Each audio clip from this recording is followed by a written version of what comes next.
Rabbi shrah li sadri wa yassir li amri wahlul 'uqdatam min lisani yafqahu qawli.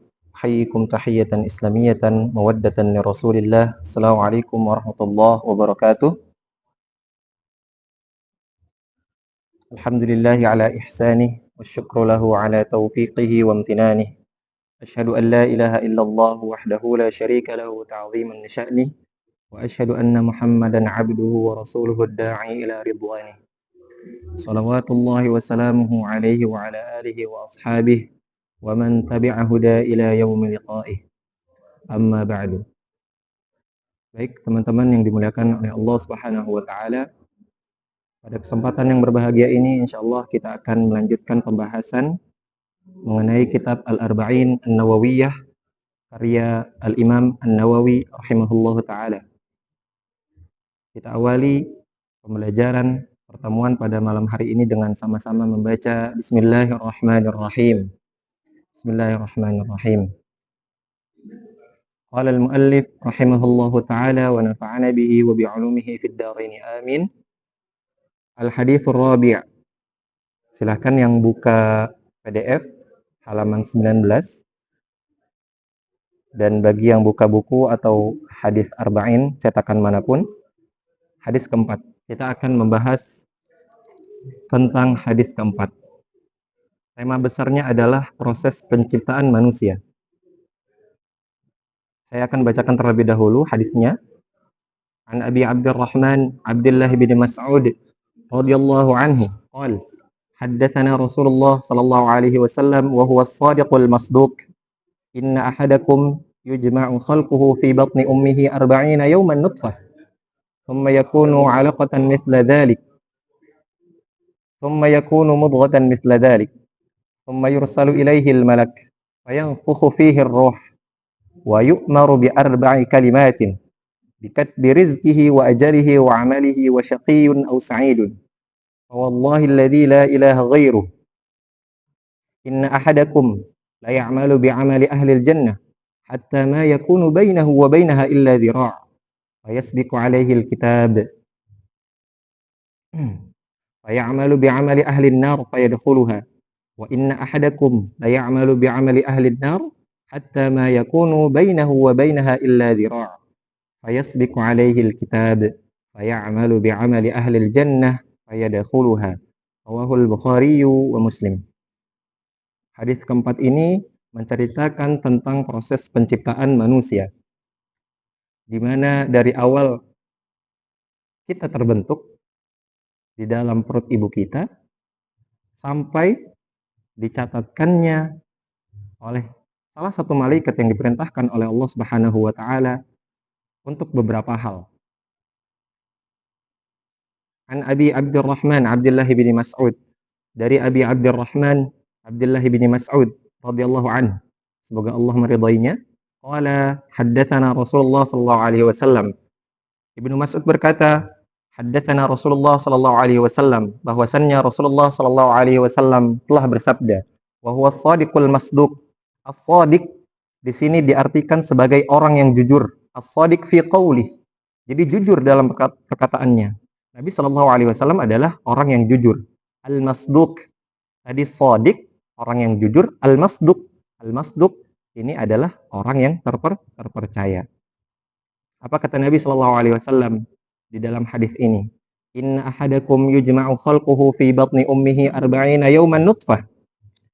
Bahwasannya kalian itu dikumpulkan penciptaannya fi batni ummihi. Batni itu artinya adalah perut. Di dalam perut ibu kalian 40 yawman nutfah. Jadi 40 hari ketika seorang manusia diciptakan, 40 hari pertama itu kita menjadi nutfah. Nutfah itu adalah air mani atau sperma. Kemudian thumma yakunu 'alaqatan mithla dzalik. Kemudian setelah 40 hari pertama dia akan menjadi darah. Mithla dzalik. Mithla dzalik di sini artinya adalah 40 hari juga. Jadi tadi fase pertama itu 40 hari menjadi sperma atau menjadi air mani. Kemudian kedua, thumma yakunu 'alaqatan mithla dzalik. Menjadi darah 40 hari juga. 40, 80 hari. Kemudian fase yang ketiga di sini disebutkan thumma yakunu mudghatan mithla dzalik. Kemudian setelah menjadi darah, proses penciptaan manusia setelah 40 hari kedua, setelah 80 hari, dia akan menjadi mudghah. Mudghah adalah segumpal daging. Mithla dzalik. Di sini dijelaskan mithla dzalik 40 hari juga. Jadi ada 3 fase. Pertama, menjadi sperma. Kemudian kedua, menjadi darah. Kemudian menjadi daging. Atau kita biasa nyebutnya janin lah ya, sudah jadi janin. Kalau kita jumlahkan 40 dikali 3. Tadi kan ada 3 fase. 3 fase pertama, 3 fase kedua, dan 3 fase ketiga. Kita jumlahkan 40 dikali 3, 120. 120 hari artinya kurang lebih 4 bulan. 4 bulan, 120 hari. Kemudian setelah 120 hari yang telah tadi dijelaskan oleh Nabi SAW, apa kata Nabi? Tsumma yursalu ilaihil malak. Allah Subhanahu wa taala mengutus satu malaikat. Untuk apa? Fayanfukhu fihi ruh. Setelah 120 hari, kemudian dia ditiupkan ruh oleh salah satu malaikat yang diperintahkan oleh Allah Subhanahu wa taala. Kemudian setelah itu wa yu'maru bi arba'i kalimatin bikatbi rizqihi wa ajalihi wa amalihi wa syaqiyyun aw sa'idun. Yang pertama, malaikat itu diperintahkan oleh Allah Subhanahu wa taala untuk mencatat bikatbi rizqihi, rezekinya. Kemudian kedua, wa amalihi, amalnya baik atau buruk, amalnya solih atau tidak, itu sudah dicatat ketika kita berada di dalam perut ibu kita. Kemudian yang ketiga, malaikat itu diperintahkan oleh Allah Subhanahu wa taala untuk mencatat wa ajalihi, ajalnya kapan, di mana, dalam kondisi seperti apa. Yang terakhir, wa syaqiyyun aw sa'idun, dan ditetapkannya atau ditulisnya seseorang itu masuk ke dalam neraka atau masuk ke dalam surga.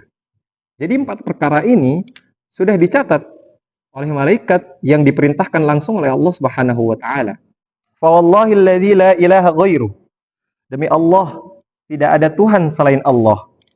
Inna ahadakum la ya'malu bi'amali ahlil jannah hatta ma yakunu bainahu wa bainaha illa dhira' fayasbiqu alaihi alkitab fayamalu bi'amali ahlin nar fayadkhuluha. Jadi di sini dijelaskan, kalau ada di antara kalian yang semasa hidupnya secara zahirnya mengamalkan amalan-amalan ahli surga, sholat, kemudian semasa hidupnya dia juga beramal baik, bersedekah, dan lain sebagainya. Pokoknya mengamalkan amalan-amalan ahli surga, hatta ma yakunu bainahu wa bainaha illa dhira', sampai jarak antara dirinya dengan surga ini siro. Ziro itu artinya satu hasta. Fayasbiqu alaihil kitab. Tetapi Allah Subhanahu wa taala menuliskan kematiannya itu pada akhirnya dia akan mendapatkan neraka. Fayamalu bi'amali ahlin nar. Maka Allah Subhanahu wa taala akan membalikan 180 derajat hatinya untuk senantiasa dia mengamalkan hal-hal yang kurang baik. Makanya di sini urgensi dari doa adalah memohon kepada Allah agar senantiasa kita diwafatkan dalam keadaan baik, dalam keadaan husnul khatimah. Inna ahadakum la ya'malu bi'amali ahlin nar hatta ma yakunu bainahu wa bainaha illa dhira' fayasbiqu alaihi alkitab wa ya'malu bi'amali ahlil jannah fayadkhuluha. Sebaliknya, jikalau ada seseorang yang semasa hidupnya dia mabuk-mabukan, punya tato, jarang sholat, main wanita dan lain sebagainya, kita jangan langsung menjudge itu orang akan menjadi ahlu neraka. Tidak, jangan seperti itu tidak baik. Karena yang menentukan seseorang adalah endingnya, sad ending or happy ending. Fayasbiqu alaihil kitab. Tetapi Allah memerintahkan malaikat untuk mencatat dengan catatan amal baik, atau dirinya nanti dia akhirnya akan masuk ke dalam surganya Allah Subhanahu wa taala. Tidak ada yang tahu. Maka fayamalu bi'amali ahlil jannah fayadkhuluha. Di akhir hayatnya Allah akan memutar 180 derajat dari yang sebelumnya tukang maksiat menjadi ahli ibadah? Kita nggak ada yang tahu. Ada cerita dari seorang sahabat Nabi radhiyallahu an, ketika itu sebelum perang Uhud namanya. Sebelum perang Uhud, dia bersyahadat. Dia bersyahadat. Kemudian sahabat itu selalu bertanya kepada Nabi Shallallahu Alaihi Wasallam, apakah sudah masuk waktu sholat? Nabi menjawab, belum. Bertanya lagi dan sering bertanya, apakah sudah masuk waktu sholat? Kata sahabat itu. Nabi menjawab, belum. Sampai akhirnya perang Uhud tiba, dia mengangkat pedang, dia mengangkat senjata, dan dia ikut perang. Dan dia mati dalam keadaan syahid, dalam keadaan Islam. Dalam keadaan mulia mati syahid. Dan dia adalah salah satu sahabat Nabi Shallallahu Alaihi Wasallam yang belum pernah sholat. Artinya apa? Kita tidak bisa menilai seseorang hanya dari mungkin kebiasaan baiknya sekarang, sedekahnya yang banyak sekarang, sholatnya yang rajin. Dan juga sebaliknya, kita tidak bisa menilai seseorang itu buruk ketika dia tidak ada di masjid untuk ikut kajian, ketika dia tidak ada di masjid untuk sholat berjamaah. Siapa tahu nanti di akhirnya Allah membalikkan 180 derajat yang tadinya buruk menjadi baik. Kita tidak ada yang tahu. Nabi menganjurkan untuk senantiasa berdoa. Allahumma inni as'aluka husnal khatimah. Ya Allah, aku memohon Engkau mewafatkanku dalam keadaan husnul khatimah, dalam keadaan yang baik. Karena yang memiliki hati itu adalah Allah. Kita sebagai makhluk, Allah sebagai khalik. Dari kata khalaqo, yakhluqu. Khalik sebagai yang menciptakan, dan makhluk yang diciptakan. Apapun itu makhluk. Seperti hewan, kita manusia. Kita itu tidak kekal. Dan Allah khalik yang kekal. Semua makhluk itu milik Allah, termasuk hati. Maka kita minta kepada Allah, Allahumma ya muqallibal qulub, tsabbit qalbi ala dinik. Atau bisa ditambahkan, wa ala ta'atik. Ya Allah, berikanlah aku hati yang senantiasa taat kepadamu, dan senantiasa menjauhkan apa yang telah dilarang olehmu. Itu saja. Tugas kita itu hanya dua. Berusaha, ketika kita sudah berusaha, maka tugas kita adalah berdoa.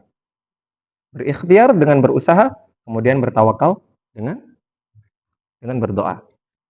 Teman-teman mungkin pernah mendengar tradisi 4 dan 7 bulanan kehamilan. Singkat cerita, saya pernah melakukan penelitian, namanya penelitian living hadis, ke salah satu daerah, ke daerah Tangerang.